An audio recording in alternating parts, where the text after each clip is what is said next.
Samantala, usapang benepisyo po tayo ng mga senior citizens at kasama po natin via video chat si Dr. Mary Jean Loreche, Officer in Charge and Commission Member ng National Commission for Senior Citizens. Magandang umaga po sa inyo at welcome sa Balitang Hali. Magandang umaga din sa iyo, Connie. Maraming salamat sa inyong anyaya upang kami ay maiparating namin sa inyong tagapagsubaybay kung ano yung ganap at bago para sa nakakatanda. Doc, ano ho ang reaksyon ng komisyon sa bagong pulisiya ng DOH na hindi na kailangan ng purchase booklet para sa discount sa mga gamot ng mga senior citizens? Of course, we are very happy and we support that. Kasama tayo doon sa TWG nung yan ay pinag-uusapan at isinulong ng ating mga mambabatas sa Senior Citizen Party List, no? And tayo po ay nagagalak talaga dito. Nung huli ho tayo nagkausap, may mga binabanggit kayo tungkol po sa sana magkaroon ng QR code para hindi humapeke yung mga reseta na gagamitin, ano? O kaya magamit para sa iba, imbis na dun sa mismong senior. Ano ho bang update natin dyan? Sa totoo, totoo yan, Connie, no? Kailangan sana kasama yan yung ating database upang anuhan din natin to protect and prevent any hindi kanais-nais na pag-abuso ng mga benepisyo na yan.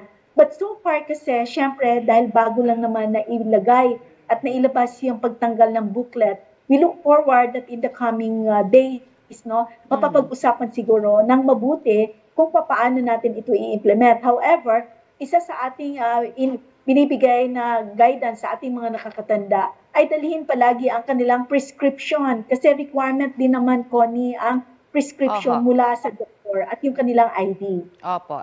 At kaugnay naman po sa expanded centenarian law na epektibo po sa January 1st, totoo ho ba na marami pang mga octogenarians at nonagenarians na hindi pa rin ho nakapagpaparehistro? At ano-ano ho ang dapat na mga requirements ba?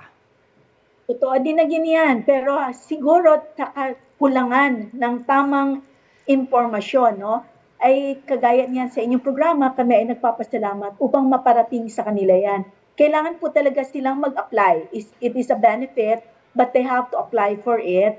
And pangalawa, pwede silang dumulog sa kanilang mga OSCA at saka sa LGUs nila, sa mga Social Welfare Development Offices. At doon po, pwede nilang kunin yung kanilang application form o pwede din naman sa ating website, no, sa www.ncsc.gov.ph. Okay. Paalala lamang ho natin, may 10,000 po sila. Tama, sa mga edad na 80, 85, 90, 95, tama ho?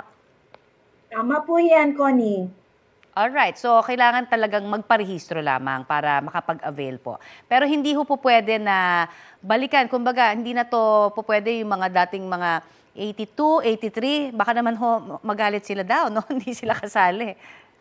Hindi, kasi yung batas, very specific, Connie. Kailangan walang retroactivity. So, it has to be 85, 90, and 95. Ayan, malinaw na po. Marami pong salamat, Dr. Jean o Mary Jean Loreche ng National Commission for Senior Citizens.